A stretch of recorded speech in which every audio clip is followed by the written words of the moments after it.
for all the people who don't get to attend. But yeah, um, hi everybody. My name is Matt, and welcome to the China Creator Hub. This is our first online event that we're doing. Um, Thank you guys for joining us today. Thank you, B and Martin, for being our guest speakers today as well. But yeah, so in little overview of what we're going to be talking about today, we're going to be introducing what the China Creator Hub is, why we decided to create this, and who's behind it all. After that, we're going to go into a couple guest speakers, Martin, B, and Cav, and they're going to be giving us some insights about their content creation journeys, as well as some tips about Chinese social media, RedNote, and after that, we'll have a open Q&A where, you know, we'll be able to answer some questions from you guys about China Creator Hub, as well as you guys can ask the guest speakers some questions about what they talk about. And then lastly, we'll do a little feedback survey, and just collect some information about what you guys want to see in future events and gauge your interest there. But to start, so what is the China Creator Hub? We are building an organization that represents China content creators and provides them with resources for content creators to grow, connect together, and just learn from each other. Why did we create this? So we wanted to create a community where we have a bunch of content creators and they're able to, grow together and create content towards the outside world and let them learn more about China. We want to do this through events and webinars, as well as, community group chats, networking, and let everybody sort of just feed off each other and become better content creators. So through the Creator Hub, we want to show China to the rest of the world. We have, people from all over the world in here, and it's really cool to be able to share what life is like here in China with the rest of the world because there is a lot of, disconnect there. The next thing we want to do is to empower content creators to share their authentic stories and experiences through content creation, and also help creators grow their personal brand and eventually monetize off of that. So yeah, this is going to be a introduction of who we are, and I'll start with Aiden here, which most of you guys probably already know, but Aiden. Hey guys, it's Aiden. Well, welcome to the Creator Hub. Welcome to the first Zoom event. Thanks, Matt, for hosting the event. Thank you, B-Rose, Cavn, Marty, for being the great, excellent guest. And also, so my name is Aiden. I am a content creator who is making videos about China, mostly interviews about China. So, um, me and Matt, we started this China Creator Hub like less than a month ago, and very happy to bring all the creators together who's making content about China because it's very, very rare. It's a new thing to do. And also, my job in the Creator Hub is to bring more creators, big creators, more creators into the community. So yeah, next, pass the mic to Charlie. So my name is Charlie. I've been living in China for 6 years. I run a startup in Shanghai called Midian, and it manages foreign brands distribution in China. So it has some kind of brand collaborations that is similar to what we do, what we want to provide with the China Creator Hub. And my goal, why I'm here in the China Creator Hub, is to help steer the business trajectory and the strategy that we have as an organization, hopefully turn it into something that's monetizable. And we manage partnerships with other institutions in Shanghai. So, for example, the Dutch consulate has a garden in Shanghai, and we have a verbal commitment that they will let us use their garden to have our first China Creator Hub event, depending on how many participants we can get. So that's sort of the trajectory that the goal that I have is to help host one of our first in-person events. Okay. Hi everyone, I'm Kiki. Really happy to meet you all today here. I'm from Chongqing. I am the co-founder of Spacetime Creative, where I am developing an AI project management tool for prosumers in film, advertising, and animation. And at China Creator Hub, I mainly take care of like the branding, like the post design and something. So my hope is to help make ChinaCreatorHub a professional, supportive hub for all of us. Now maybe Matt, you want to go next? Yeah. So hi everybody. I'm Matt. I am American born Chinese. And I moved here this year to find opportunity and I also started creating content. And throughout my content creation journey, I sort of found a lot of growth and um having a community of other content creators with me, and this was all online. And after that sort of experience, I wanted to create something similar to that, but also tie in some aspect of, being in China and having an international perspective. So that's sort of why I wanted to collaborate with Aiden, Charlie, and Kiki on this and create this community where we have a bunch of different people that are supporting each other and we sort of all get to share ideas with each other, collaborate with each other, and continue to grow as content creators. Yeah, with that being said, so now we're going to transition into our first guest speaker. Speakers B and Cavn, and they're going to be talking about Xiaohongshu and their journey. Hi guys. Hey, yo. We are B Rose in China or Cavn Rose, and I am B Rose, an American living in China for 7 years now. I'm Kevin. I'm local Beijinger. I live in Beijing for my whole life. We have about 500,000 followers on all the platforms combined. And just to let you guys know, this is our main gig. We are full-time creators and we are supporting ourselves off of what we do, what we create. I used to be a self-engineer, but I'm into a lot of like street fashion. So I used to do posting things and become to a content creator since 2019, 16, I guess, and doing like a focus on street fashions uh, and arts and also film photography. And I used to work with the fashion media before, so I have a little bit experience. That's why we come this far. Like decide to start our own account. Yeah. For sure. So why did we start content creation? Watch.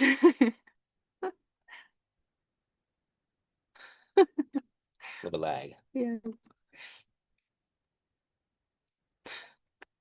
Does that have the audio? Audio? It's awkward. It's fine. Like my son is talking about like, hey, let me swing you a big one. Let me swing you a big one. This is the answer to why did I start content creation? More time with my two beautiful children. And also, guys, let me just let you know that one of the biggest money makers on Xiaohongshu is baby and mama accounts. So it's time for you guys to push out those babies. Yeah, even though our right now the blow up account we have is not about babies, but still like this is the most money making directions that you guys can have. But I know like all of you, most of you probably pretty young. Like Matt is like 23 years old. Like what the heck? Crazy. I mean, when I'm 23 years old, I probably still like I don't know playing game, day and night. So yeah. And yeah, it's the baby mama and also makeup is the two biggest category that you can make money on Xiaohongshu. But we're gonna talk about something else, Yeah. like based on our own direction. Okay. So how did we start? We started on YouTube and Bilibili, but we went about things the entire wrong way because we focused on long videos and not short, and that meant way more work and less exposure to people. Just not good. Yeah, at the beginning, we decided to create our account and posting video constantly on Bilibili and YouTube, this two, and we are focused on long videos. So we probably only can post 2 video per month, which is really bad. Big. Yeah, because people want more. And at that time, we still have our main job. So this is more Yes. like a part-time job, test the water, but it it doesn't go well. No, not at all. Yeah, so we decide to create a new account this year, like 2025, and it went well, really well. It's just talking about like cultural stuff and experiences like traveling in China and stuff. So it went really well. Yeah, we started taking it seriously in January of this year, and my Xiaohongshu blew up in a week. I think in 1 week I reached about 30K followers. It was crazy. And the good thing that we learned from from our wrong way, which is the old account, is we post on so many directions, like film photography, travel vlog, food log, and couple stuff, and also even fashion and movie reviews and stuff. So we picked few direction that really got a lot of views, and then we just keep using it on our like current account. Yes. It really helps us. So I suggest you guys like post different things while you in China and see what really goes well. Like check the data all the time to see like your what fits your character the most. So here we are. The next slide is going to talk about not what our main platforms are, because we don't really have main platforms. We post everywhere, but we do have our most profitable platforms. Can we go to the next slide, please? Perfect. Our most profitable platforms are going to be Xiaohongshu and YouTube. So brand deals work differently on both platforms. Xiaohongshu will reach out to you through the platform, and YouTube, you list your email and people will email you. And you can make money from Douyin, but if you want to make money from there, you have to really speak good Chinese. Yeah, Chinese is the most important thing because Douyin's algorithm and also Douyin's user is more like the people that they probably don't speak really good English and they don't have the attentions to watch English content. Yes. Because most of the people who go to Douyin is more like having fun, laugh for like 10 seconds or something.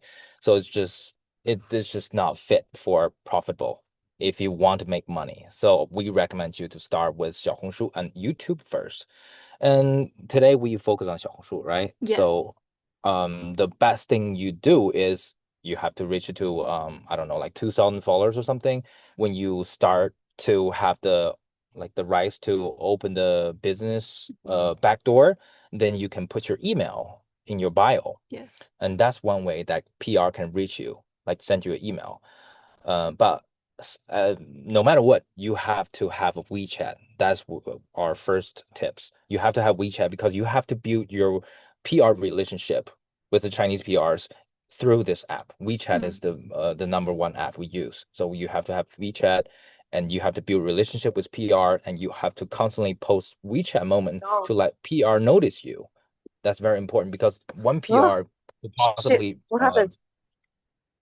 one PR could possibly dealing with thousands influencers through WeChat. So, I mean, there's no way they can think about you if you don't post WeChat moment to let them know you exist. Yes. So that's our tips for like, when you have doing business with PR once, and they will possibly do multiple times with you if you like, exist in their WeChat moment.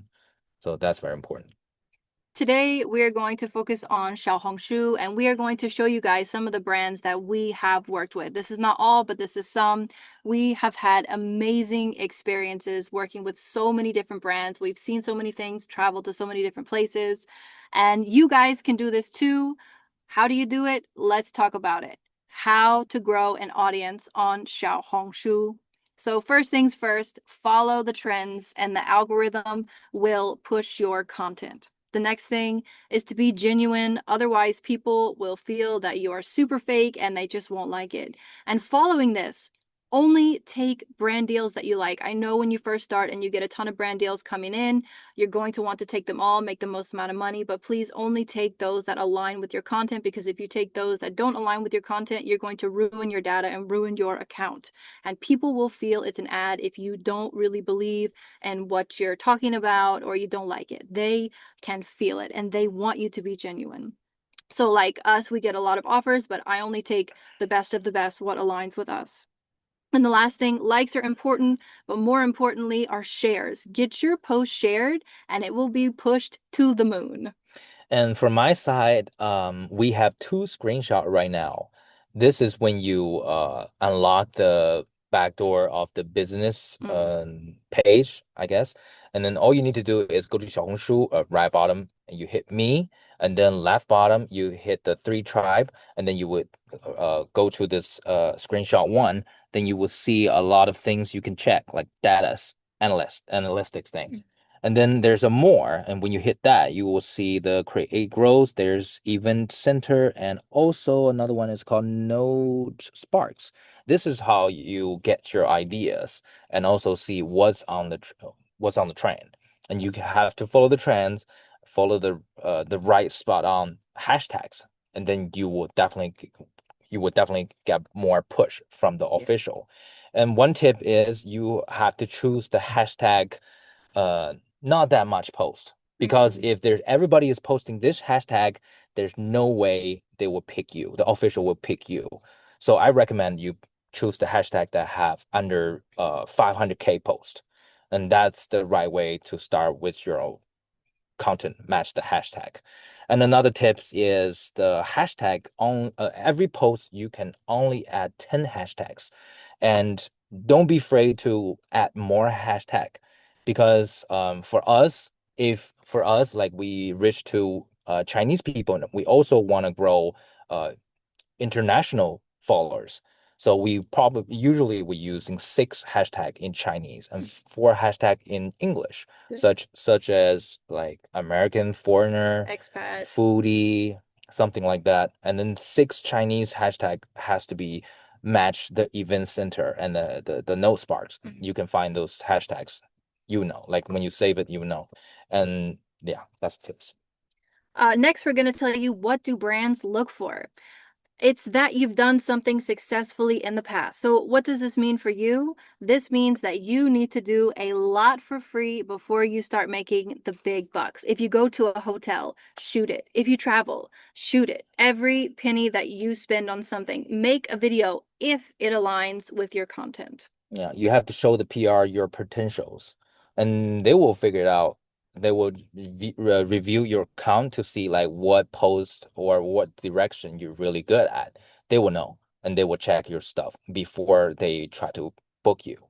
So try all the direction you like. Try all the stuff you're interested about. And to get these deals, you're going to need to talk to PR. This is my husband's area of expertise. So what do PR want? They want the bag, they want money, they want a cut. They're not in this for free. So you may need to give them around 15 to 30%. Sometimes they don't need it, but most of the time they do. So try and negotiate the best possible cut for you and for them, and that you can agree on. And based on my experience, usually we are giving 15% if the PRs try to build a good give us a really good offer about a big brand, working with a big brand, then I will give them 15%, because the brands will definitely can pay more to the PRs. So 20% is probably when I work with this PR multiple times, then I will give them more cut. And 30% is the thing that it's okay to do it, but usually I don't recommend 30%, because 30% it's a lot, because usually 小红书 still need to get 10% of cut. Everybody can't avoid that. Even we still have to pay 10%. So yeah, all add together is 40%, then it's not profitable. Yes. It's not worth it. It's just wasting your time. So more than 30%, I'm highly not recommended. Speaking of the money that you make on Xiaohongshu, your price is set on there. You can only change it once a month. So think very, very carefully about how much you want to charge, because you can only change it 12 times in a year. The system in the dashboard, the system will recommend your price based on your, I don't know, like 7 days or 30 days data. They will give you a recommend price. For us, for example, our price the system give us is 9,000 RMB, which is like $1,300.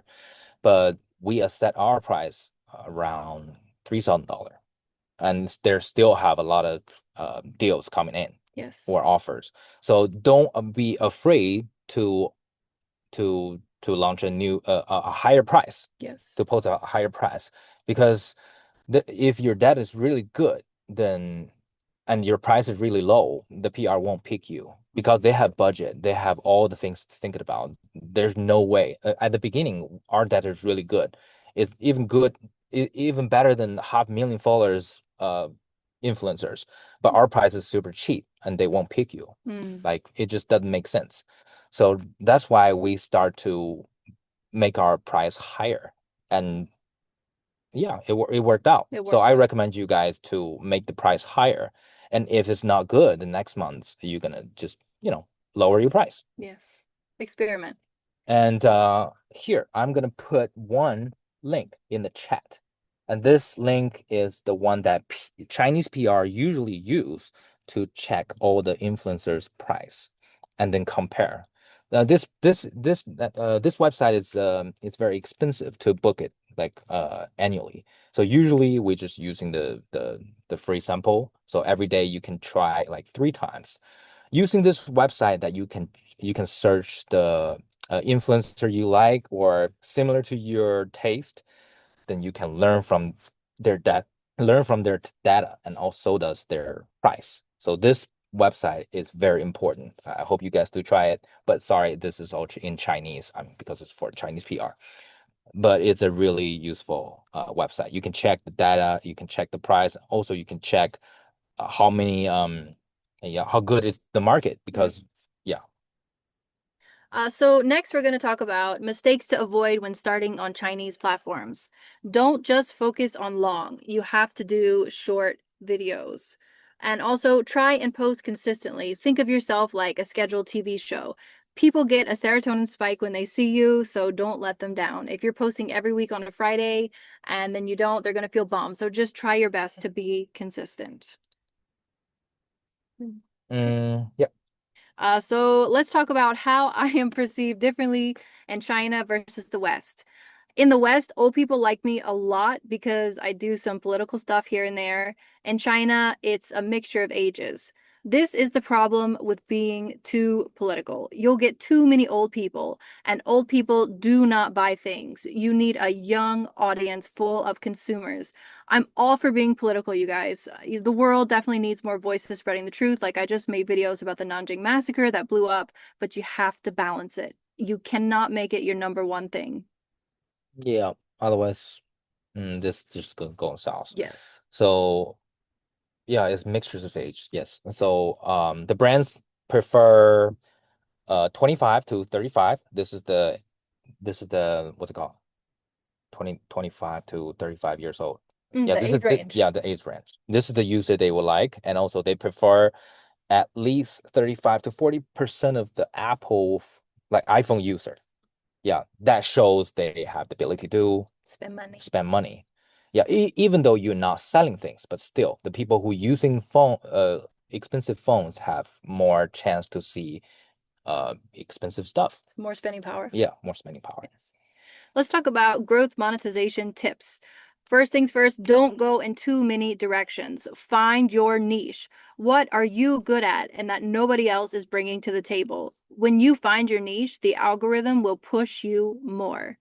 The next thing, I know that this is going to be a necessary evil for some people, but if you can, get away from MCNs. They are vampires and they will just take a huge cut. And we are going to tell you a personal story. We did sign with an MCN just to get us deals, but they didn't even give us one good deal. And they took around 35 to 40% just to do something we were already doing ourselves. We tried it because they promised us more than what we were getting. This was not true. We dropped them in literally a few weeks when instead of brand deals, we heard crickets. You can talk to the PR yourself. If it's necessary to have one, negotiate the best deal. The most important thing you need to know is once you sign the MCN, basically you can only take offers from the MCN resigned you. And also usually it sucks because the PR from the MCN you signed is not gonna consider your account. So no matter what content you like, they won't push things you would like to work with. Yeah, that's the most headache one for us. So we sign for a month and then we just cancel it. Yes. But this whole month they give us more than 20 offer, and none of it we like. Yes. It just doesn't suit us, doesn't fit us. So if this is the case, then we rather just not sign MCN and even have more deal that we like, because Yes. the PRs, the brand's PR and the MCN PRs, they both want individual content creators because they are more flexible. But once you sign MCN, you just, chained. You're trapped. You're trapped. Yeah, I only pick deals that align with my content, the best of the best, because I know what fits me. But MCNs don't think about what fits you the best. They're just money makers. And also about the money, withdraw the money. MCN, you had to wait for a month. But if you alone, and then you will get the money right after you finish the post, probably like 7 days, 8 days, 8 days. It's very fast. Once you post the the the right one you work on, then after 8 days you will get your money. Yes. But MCN, you have to wait for a month. They hold your money. A headache. My next tip is don't try to sell things in the beginning. Focus on experiences that are unique to China that you can only do in China. And you won't have the following to support you if you try to sell things in the very beginning. It's just matter of fact. Yep.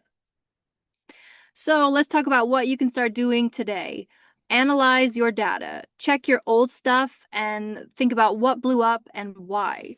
And figure out why a video went viral and copy paste your old work in a new way. This will align with what your niche is. This will follow what your audience wants. The algorithm loves this. They will push, push, push you. And don't hesitate to post your video on all Chinese platforms such as Weibo, Bilibili, Kuaishou, Douyin, and WeChat channels. You just need to post on all platforms. If one platform explode, then you will know this video is a hit. Then once you post on other platform, probably it's going to be the same because the algorithm is quite similar. Yes. And also, in the future, when you get bigger and then your price, they're gonna ask you for a bundle deal, not gonna be just 小红书.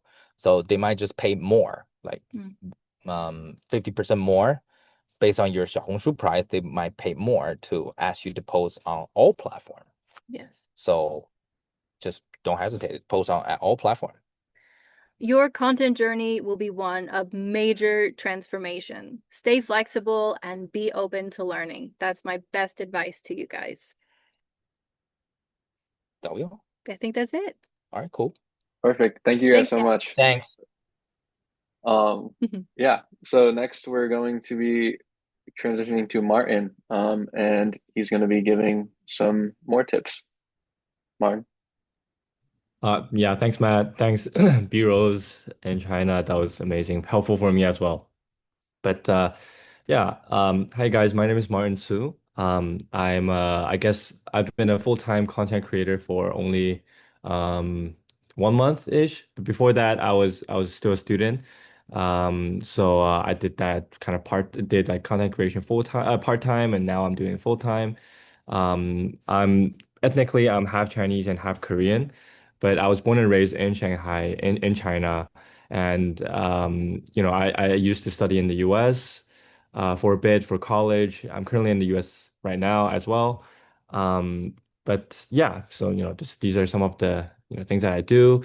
But I guess a big point that makes my account and myself different is that I am pretty multilingual. I speak, English, Korean, Japanese, Mandarin Chinese. I speak Shanghainese, our dialect, and I'm trying to learn Cantonese as well. So this plays a big role in my account as well, which I will explain later. Oh yeah, thank you. Yeah, these are my accounts. You can go on to Xiaohongshu, Bilibili, Douyin, WeChat channels, and you'll see me type in Martin Su. I have just over 500K followers, so very similar size to B-Rose. And yeah, go have a look. And I've been posting for almost 300 videos since 20, oh, that's a typo, but since like 23. So yeah, since early 2023. And some of my most viral videos are going to be kind of language related. For example, me kind of speaking a different language and dialects, or traveling to places and trying to speak different languages in my vlogs, or and also a big part of what I do is interviewing people because I did journalism in school. I went to the journalism school at NYU, so I enjoy talking to people, and those are going to be the main things that I do as of right now. And obviously, I've collaborated with a lot of international and domestic brands. I've worked with more than 30 brands. And yeah, these are some of there's obviously going to be a lot of potential in the Chinese social media market. So keep an eye on for that as well. But yeah, um, so I'm gonna my advice today are gonna be more, I guess, towards, new starters and the beginners that are trying to, do something on the Chinese social media. And I can't emphasize this enough. I think finding your niche is I could say that it's the most important thing that you should be looking for while doing, your social media, especially in China, where it's such a saturated and such a mature market. On Google it says that there's more than 15 million professional online create content creators as of 2023. I can only imagine how much there is in 2025. So, there's content creation creators out there already. And even for Laowais, for foreigners, there's a lot of Laowai kind of content creators out there already. So you still have to, find your niche. Maybe at some point, a few years ago, as long as I'm just gonna be real. As long as you have a, foreigner face, people are gonna look at you. But that's kind of no longer the case anymore because there's just so many creators out there, so many, very successful and very good creators out there. So you really got to find your niche, especially today, right? So there's this like, cliche question you need to answer is, why should people watch you? What makes you different from others? It sounds cliche, but it holds true. And I think something that you should constantly keep in mind is, what do you enjoy sharing? And, what is something that makes you happy, and, what makes you have fun on the way while making that content? And I think, this is a question that you should keep in mind throughout kind of your journey, whether if you're a beginner or you're a veteran.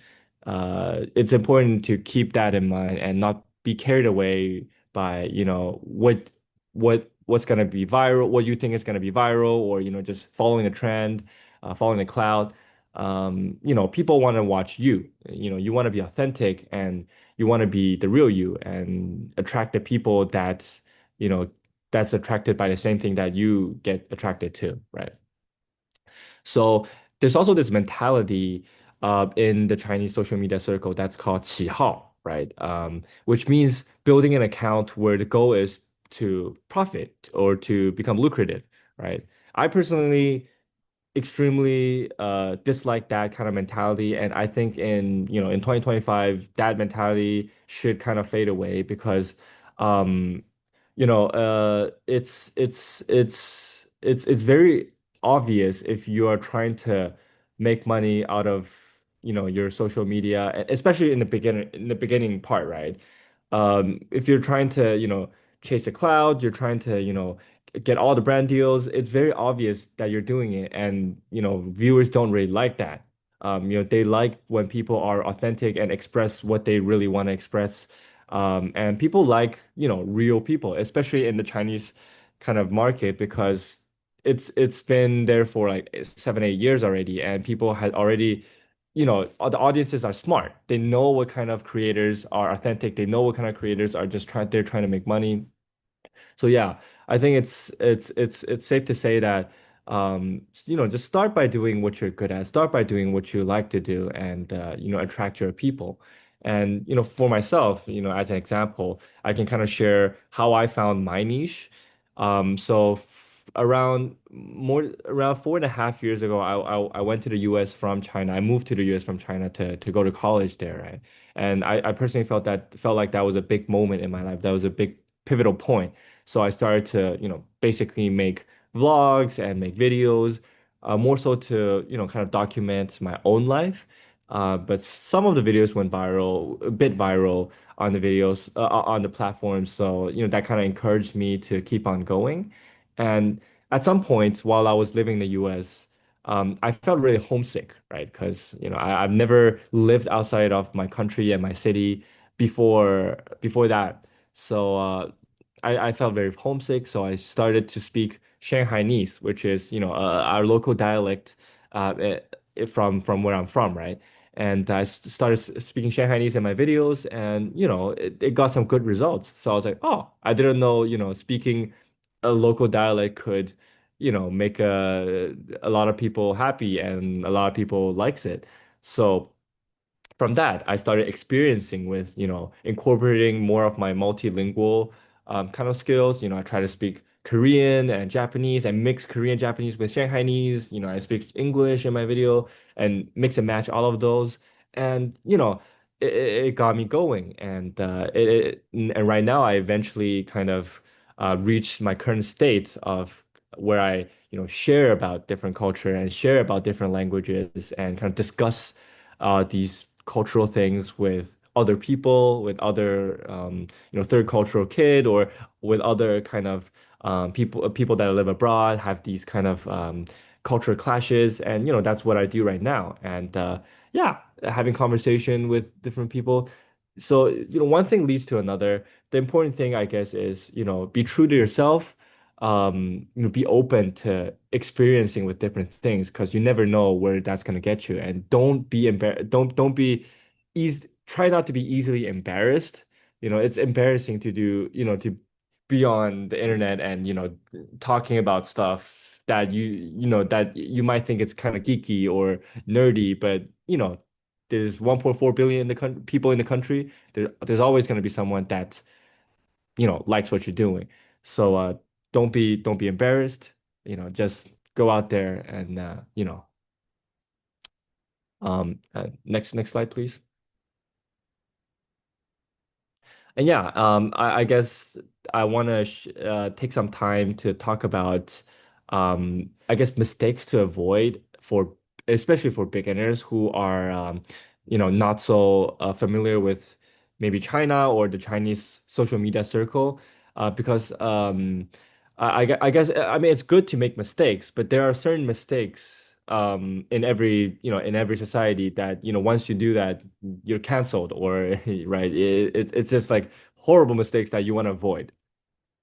And I want to talk about that kind of in China, the nuances in China. And the first thing first is for foreigners, right? For a lot of us Chinese people, we're familiar with the internet space in China, right?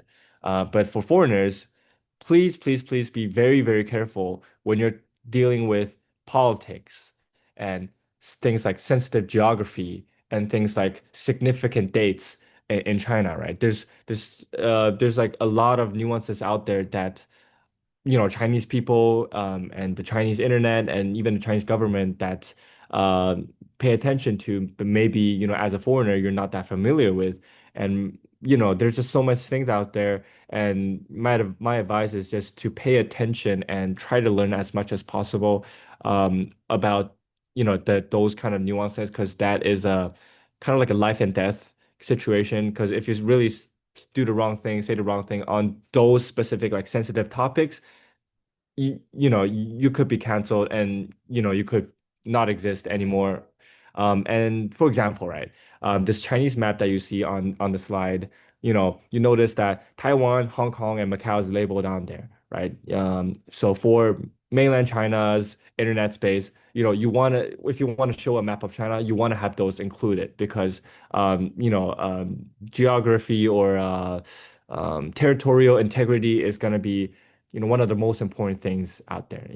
But every country and every culture is going to have its own thing, right? For example, in the US, in the American social media, you want to avoid talking about, racial stuff or gender related stuff because that's gonna get you canceled and, maybe even, get you unemployed, get fired from your job. In China, a lot of that is gonna be revolving around being politics and history and kind of significant historical dates, all those things. Just pay attention to that. There's just too much for me to explain everything today, but look into that on your own. And yeah. And the second thing is, some of you might think that, okay, so if I don't want to offend Chinese people, if I don't want to offend the Chinese government, so maybe I can just praise China, from the beginning to end, and I'll be safe and I'll have a lot of clout. you know, that might be the case around 3 to 4 years ago, but there's this really famous dude called Fu. You see on the screenshots that I have, it's just this Russian dude. I think he studied in China. He speaks good Chinese. But every video that he does, or like the most viral video that he does, well, basically every video that he does is how he kind of praises something in China, right? It starts with, oh, he will say like, oh, China's so good at, for example, the delivery system is so great. I love you, China. That's something that he does. Obviously, he speaks in Chinese. And it just becomes like kind of too on the nose at some point. He goes like, "Oh, this water in China is so much better than my water that I drink in Russia. I love China." It just becomes on the nose and it just becomes a bit silly. And at some point, the Chinese kind of audiences just decided that, you're literally just being a clown and you're trying to be a suck up and no one likes a suck up, right? And at that point, people started to saying this terminology called 财富密码, which means the passcode to wealth, which basically they're saying that, oh, Flafu, you are just utilizing the passcode to wealth. You're just saying China is great because, that you can make money off of it. And that kind of, at some point it just backfired and Flafu kind of got canceled at some point. He stopped doing content for a while. I think he's back now, but nowhere near as how big he was back in 3 or 4 years ago.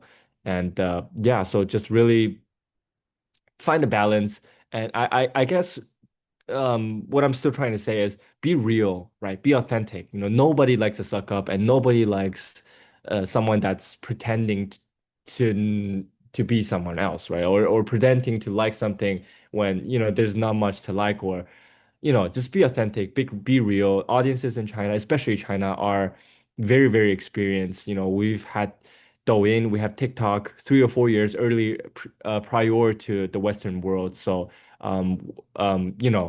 they're good, they're smart, and they know who are interesting and authentic content creators and who are like falafu, kind of just like pure suck ups. So that's an extreme, but just wanna put that case study out there. But again, the most important thing is be respectful, obviously, but also really make an effort to learn the Chinese culture, the language, and the nuances on the internet, and make sure you make people, if you're a foreigner, make the audiences, make Chinese people feel like, you are actually making that effort to learn the nuances, to understand the Chinese culture, and that you really enjoy it, which I'm sure that you guys do, and that's why you are here listening to our kind of listening to us right now. Yeah. So let me just get this amazing water from America. Uh, Something that I guess everyone could give it a shot, is that I think this is gonna be simple. Just post a fun video introducing yourself, right? Obviously, be creative. Do the way that you do your things. Put your magic into it. Um, basically make a video kind of talking about yourself, or you could, talk about your life story. You could talk about maybe a interesting, fun fact about yourself, but really kind of just introduce yourself, right? Because in all of your different other videos, you're gonna be, for example, doing a vlog or I don't know, like sharing an experience. But it's not really about you yourself. And I think having this video kind of introducing yourself is going to be very, very useful in terms of having it pinned on the top of your what's it called, your main page, your home page, because when some of your videos go viral, people are going to click into your main page, right? Going to click into your page, and the first thing that they're going to see is this pinned this video ex of you explaining or like introducing yourself that's pinned on the top of the your page, and they're gonna click into that, and they're gonna have like a better sense of who you are, again, what makes you different from others, and a reason to remember you, a reason to watch you, right? And I think this introduction video is going to be useful and more useful over the course of your account growing, because there are going to be more people that clicks into your main page, and it's more likely that they click into the top videos rather than scrolling down and click into a random video. So for example, I posted this video of kind of me explaining how I speak all the languages that I speak with all the languages that I speak, and it's been pretty viral, but also it's constantly growing. It's constantly the view is still going up, the like is still going up because every new followers they will click into my main page and they will click into that video and they will know, okay, this is the guy that speaks 4 languages on Xiaohongshu. And that would just be one of my tags, one of my what makes me different, I guess, and what makes me stand out from the rest of the 15 million content creators. And yeah, it'll be easy, but try to be fun, obviously. Try to make it authentic, try to make it, something that makes it you.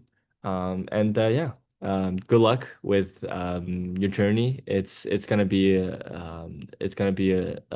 hell of a journey, and you're gonna change, be open, be spontaneous, and hope you guys become successful. Thank you, Martin. That was very good insights to, you know, a lot of small nuances here and there that a lot of people don't really know. So now we have about, 7 and 8 minutes left or so. So we're gonna open the floor to a couple questions. Um, there's a couple in the chat that I saw that, we could answer. Like what is an MCN? Basically, MCN is just an agency that deals with brands for content creators, and they reach out to brands and find you deals, and then they take a cut of what that brand pays you. So, if you don't have the time and energy to deal with those things, it's generally like easier to work with an MCN, but at the same time, you have to be mindful of how much money they're taking and if that's worth it for your specific situation. Um, yeah, I think I another, answered this question from yeah, go ahead. Alexandra. Yeah, so she asked, wouldn't the content be a mix of everything? So she's asking whether a mix of contents would be bad for traffic or bad for 流量. So I think for myself, I can only speak for myself. It's that um, at the beginning stage of my account, I have, obviously tried a vast amount of different genres of videos. I tried vlogs, I tried teaching English, I tried teaching Korean, I tried um, mixing, matching different languages. I've tried um, I've tried what else did I do? I did music kind of videos. I did try to do, kind of play guitar because I play guitar, so I try to do music. I tried like a very wide amount of different things. And throughout that experience, one thing is you will slowly figure out, what you enjoy the most while doing it. And another thing is you will get the feedbacks from the views and the comments and the likes, and people will tell you what they want. People will tell you what they like, and obviously the videos that have more likes, you know, with that doing different things, you figure out what's the best for you for that stage, because each different stage it's gonna be evolving, right? Even for me right now, I'm figuring out what I want to do for maybe this year, or maybe what is something a new thing that I could try. then I would maybe try a series of different genres of video again, and then I'll see, what works for me the best. And once you're secure, you go down that path, and then you grow your kind of followers, and then maybe you're at another point where you kind of try to look for, again, you maybe I should try, different things again, and then you do a various stuff again, and then one of them blow up, and then you go down that path again. So it's just like a roller coaster, and it's like a kind of like a cycle, I guess. Yeah. Okay. Hope that answered your So we question. just saw, if we could answer a question, we see from Aiden, if the brand is asking for 30%, how do you talk it down to 20 or 15? For us, usually we can give 20% to the PR, and 10% it's, Xiaohongshu have to take it. So our main price, you have all we got in the final is going to be 70% left to our pocket. And when you try to bargain or negotiate with the PR, it depends on, actually, it just depends on the deal, depends on the brand.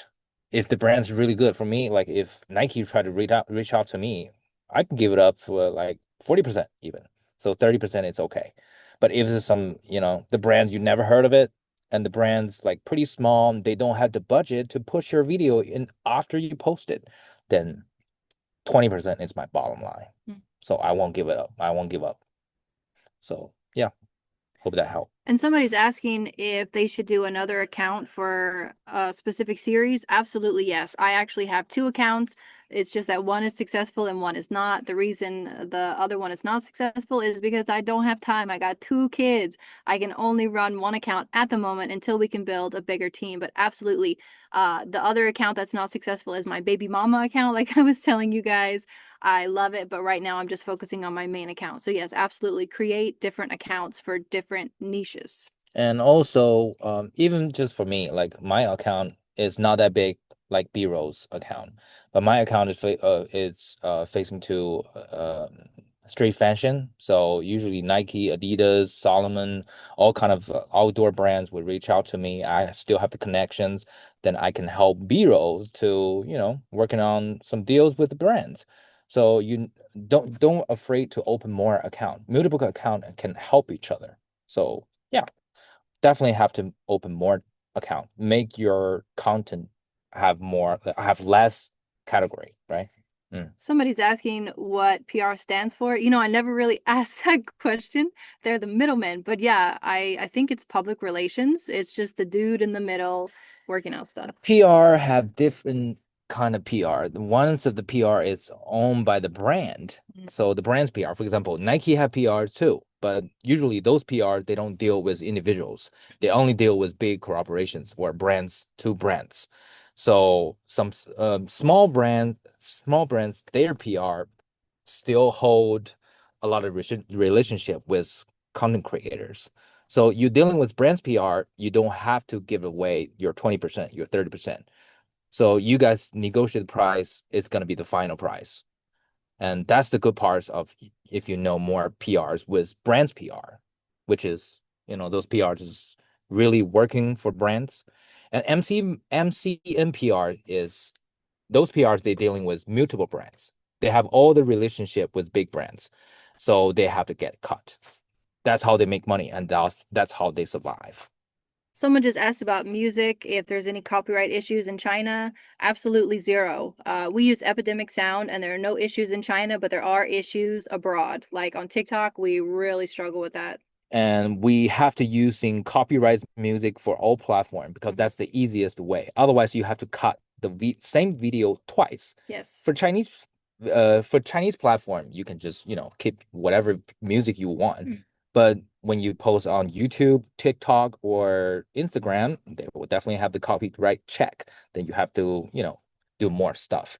Since we all working individual, you don't have people to cut video for you, so better to save the time, right? Just using copyright music. It won't cost you too much, probably just $100 a year, so it's not that much. And somebody's asking if foreigners can get monetized on RedNote, and they tried to make a Douyin, but it seems like it requires a Chinese ID. Douyin is big no. That's why our ID on Douyin is Cav and Rose, because it is registered with my mainland ID. So we can do live streaming, we can make money under my name. Yes. But for you guys, foreigners, just give up the Douyin. Yeah, just focus on Xiaohongshu. It works on overseas what's it called? International passport. But yeah, Xiaohongshu is okay, right? Xiaohongshu is okay. Yeah. But you have to have Alipay, because the update news is since August they support bank account withdrawal too. But I still recommend you Alipay. It's better. It's faster. And somebody asked if there were suggestions for auto captioning videos in both English and Chinese, since CapCut is not 100% accurate. We do use CapCut, but like you said, it's not accurate. So Cav actually does our subtitles for us, and I go in and I check the English. So although you can use the AI to help, we have to go in and manually do it to make the subtitles like chef's kiss. Yes, the subtitle is very important because you have to localize it. Yes. Otherwise, just people just feel like if they really not good at English, then all they can see is gonna be the subtitles. So the subtitle has to be funny, has to be localized, not gonna be some nerdy AI talk. So usually we're just using CapCut to do English subtitles. That the accuracy is pretty good, right? And then we were using Chat GPT or some other AI software that you can use to translate to Chinese, and then I'll help her to do the Chinese version. But still, like for foreigners doesn't have Chinese people to help, just GPT is gonna be your only way out, unless you can find some help. Tess was asking, I'm not sure if this is directed to me, but is your main source of income from brand deals, or do you have other ways to monetize your content? We actually make money from ads on YouTube. Our two most profitable platforms are going to be Xiaohongshu and YouTube. So on YouTube, we just had a blow up video, and just from the ads alone, we made like over $500 the last time I checked. So that can rake in quite a good bit of money. Shorts on YouTube make jack, they make nothing. But long videos, that's where the money is, because you can have ad rolls at the beginning and the middle, depending on how long it is. If it's long enough, you can put a bunch. If it's more than 8 minutes, you can put more ads. Yes. Yeah. And Douyin, you can also make money. That's not from brand deals. As we said, that can also be a profitable platform. But yeah, the majority of our income is coming from brand deals off of Xiaohongshu. All right. What else is there? Well, there's tons of. Martin, if you want to take some of these, sorry, we just answered a bunch. Yeah, where did you get to? I lost track. Like it's your main game. Okay. So what do I recommend? In the chat. Oh, they can't even hear me. Right. I guess I could answer. Well, I'll answer this question that's directed to me for now. How do you do the research for your content? What about the scripts? Do you have any advice on for this? Yeah, actually, there's videos that I do that I actually write down scripts word by word, and there's also ones that I just wing it. And it really depends on what kind of vibe you're looking for. It also depends on the contents that you're pumping out, right? For example, like if I'm trying to for example, there's a video of me explaining Jimmy O Yang to the Chinese audience. Who is Jimmy O Yang? So for that kind of video, obviously I have to do my research. Where did Jimmy O Yang? Where did this kid born? What he does? How did he get to where he was? I have to do all the research, right? Because you can't make up things. But for example, for a video of me speaking in different languages, I'll just do whatever. I'll just say whatever I want to say. And there's two sides to the coins.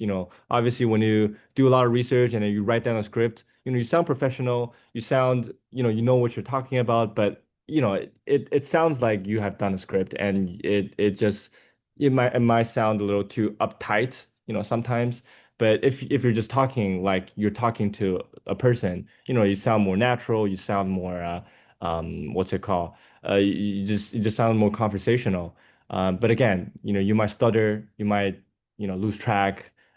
there's pros and cons. But one thing is, when you are collaborating or when you are taking a brand deal, you have to write a script because all the brand deals they were required to write a script, send it to them, and then they will, tell you what to change, what to kind of what to add, what to delete, and then they'll push it back to you, and then you edit it again, and you send it back. So for brand deals, 100% you have to stick with the script that you're doing because you're doing this thing, you're doing this ad for this brand, so they want to know what kind of video you're pumping out before it's too late, right? So for brand deals, 100% it's going to be very, very specific scripts too. So every sentence and every shot, how are you putting the shot there and what kind of caption, what kind of what's it called? What kind of like 花字, like captions you're gonna include in that shot. So it's gonna be very detailed. So my answer is, really depends on each video that you're pumping out, but experience with both. I could take another question, I guess. Yeah, there's a big bunch of questions from Ina. Let's see. I'll just answer the questions that I have the most saying. Yeah, sorry, creditors. How do you deal with it? Okay, how do you deal with hate or critics on Chinese social media? Do you interact, respond, or delete and block? I'm never sure how to react to Chinese audiences. On Instagram, I feel much more confident to post. Well, I mean, some might argue that Instagram's comment section is more toxic, but I guess it depends on what kind of content you do and your experience.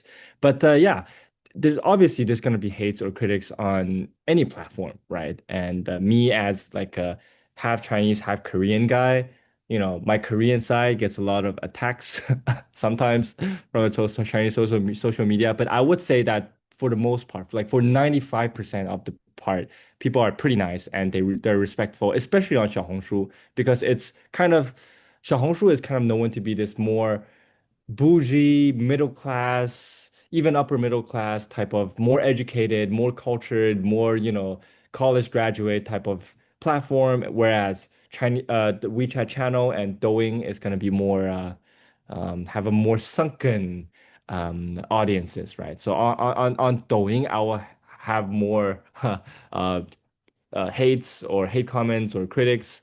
But yeah, I mean, it's just part of the experience. It's just part of being an influencer, being a content creator.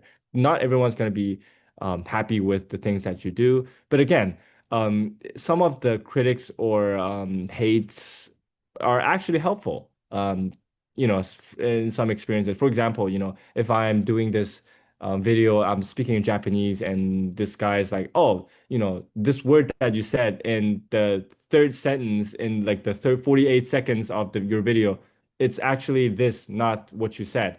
You know, and you'll be like, "Oh, that's actually helpful. That actually helps me grow." And then, try to deal with it in a more friendly way, and then you can comment back saying, "Oh, thank you for the advice. Thank you for, whatever." Avoid confrontation. Try to avoid confrontation as much as possible. Just block them if it really is pain in the butt. But yeah, it's just part of the package. Unmute. Okay. So Ina, your first question, how many seconds, minutes is considered short? 30 seconds is short, and that might even be better than a longer video because you have more opportunity to blow up because people are going to finish that 30-second clip versus like a 5-minute video, and that's going to be really good for you. My experience with restricted content in China, I don't do restricted content. I do controversial, and I always am well researched. So I make sure that it has been talked about before. I do kind of dip my toe into dangerous waters, but only a little bit. It's not restricted. Like I said, people have talked about it. You post fitness content and Xiaohongshu and Douyin always block it. Just try to change the way you approach things. Change your intro, make it more exciting or engaging. Whatever you're doing is not being pushed by the algorithm. So just try and change the way you go about it and see if something works. And when it does work, keep copying that and keep using the same approach. Focus on your first 3 to 5 seconds. You have 3 seconds to keep your audience. If your content is not engaging enough in those 3 seconds, they're gone. And that means that the algorithm will realize, like, okay, she's not retaining watchers, so we're not going to push her stuff. So just try and change the approach, the first 3 to 5 seconds. Me personally, how do I deal with hater critics on Chinese social media? I don't care. I don't read comments. And if people start to harass me, they just get blocked. It's done. Once you do big enough, 500 comments, you really don't have the time to look at it, and you really don't have the time to comment it. Yes. So And just who cares? Don't take it personally, because usually these people are projecting their insecurities onto you, and it's just a reflection of who they are and not who you are. I don't check the comments that much. Yeah. only the, what's it called? Like super thanks. Yeah, when they give me money. $5. Yeah, then I'll say Sugar thanks. daddy. Hey, appreciate you. Yeah. All right. Are you ever concerned about your privacy as content creators? Absolutely, because my kids are my world. So I always try to make sure we don't show where we live. I make sure that if we go places and I post a story about it, I don't post it that day. I post it like the next day or hours later when we're gone. And my in-laws know, like when they're with my kids, to always watch them very closely. So we do take the proper precautions to keep them safe. Yes, I'm worried. They are my world. We do what we must. All right. Anything else? If I missed your question, please put it in the chat. I'm sorry. I tried to read everything. All right. Oh, sorry. I don't know. CCH. That's the Creator Center. I don't know those.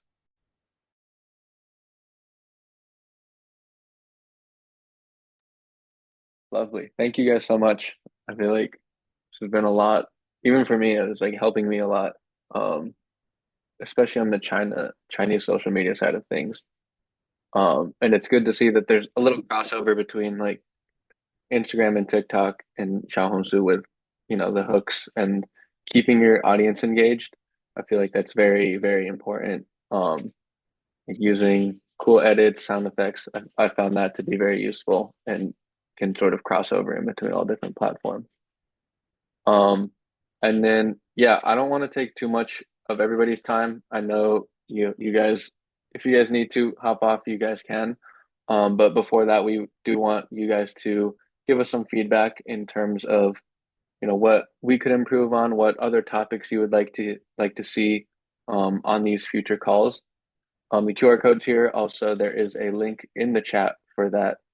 That would be greatly appreciated. Helps us sort of figure out what we can make these topics on, how we can provide more value to everybody. But maybe time for a couple more questions here, but do want to, don't want to go too far over time.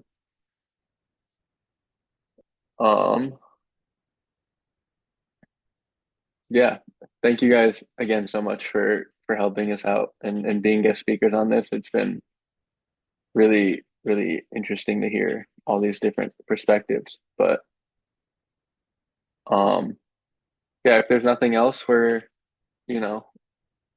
free to end the call here. But thank you guys for tuning in.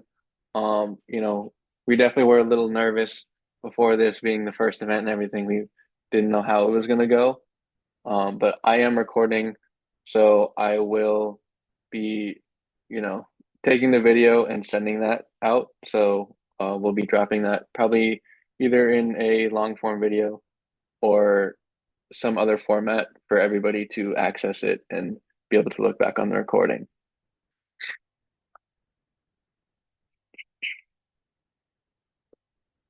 Thank you, Charlie. I love you too, Charlie.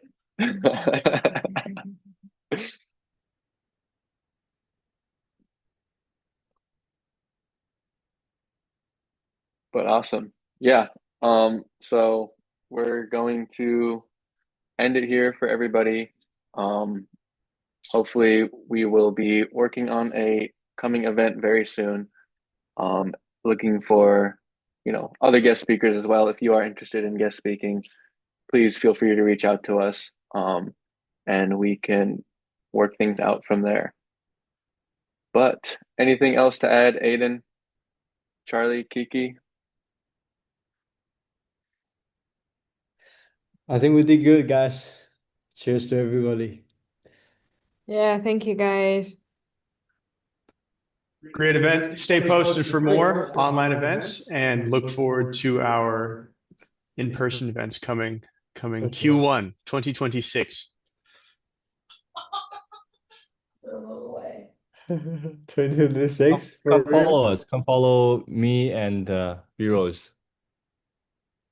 Yes, definitely Yes, yes. big shout out to Martin and B Rose. You guys go show them some love. I know I'm Mega gonna good shout be out. watching their videos and applying what they said and seeing how they applied in their videos and doing that for my own content. Um, yeah, beginner content creators. Yes, we do.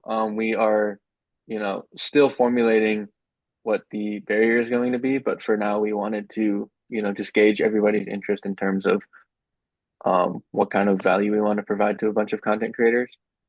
And also, moving forward in how we want to divide up who is going to be a part of this. Um, but yeah, other than that, if we don't have anything else, we'll end the call here. And thank you again, everybody, for joining. And I will see you guys in the next event, hopefully. All right. Thank you, Bye-bye. everybody. Bye bye. Bye bye. You can end the video. Yeah, I'm trying to do that.